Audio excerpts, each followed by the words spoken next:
అందరికీ. హాయ్ అండి అందరికీ. ఈరోజు మన రెసిపీ వచ్చేసి ఎగ్ ఫ్రైడ్ రైస్ చేసుకోవచ్చు సింపుల్గా. ఇంట్లో ఏ కూరగాయలు ఏమీ లేనప్పుడు ముందుగా బాండి పెట్టుకొని నూనె వేసుకొని మనకి ఎంత రైస్ కలుపుకోవాలంటే అన్ని గుడ్లు తీసుకోవాలండి, క్వాంటిటీని బట్టి.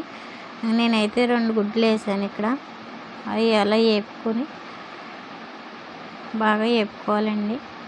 వేపుకున్న తర్వాత మనం తగినంత ఉప్పు, కారం, మనం ఇంట్లో చేసుకున్న బిర్యానీ మసాలా వేసుకొని బాగా కలుపుకోవాలండి. కలుపుకున్న తర్వాత మనం ఎంతైతే రైస్ వేసుకోవాలనుకుంటున్నామో, బిర్యానీ మసాలా వేసానండి. మనం ఎంతైతే రైస్ వేసుకోవాలనుకుంటున్నామో ఇది బాగా వేగిన తర్వాత మనం రైస్ వేసుకుని కలుపుకోవడమండి. అంతే అండి. ఇష్టపడిన వాళ్ళు ఇందులో కొత్తిమీర, ఉల్లిపాయలు అవన్నీ కూడా వేసుకోవచ్చండి. నేనైతే పిల్లలు తినరు అవన్నీ వేస్తే అని నేను ఇలాగే సింపుల్గా చేశాను. మన రెసిపీ నచ్చితే లైక్ చేసి, షేర్ చేసి, కామెంట్ చేయండి.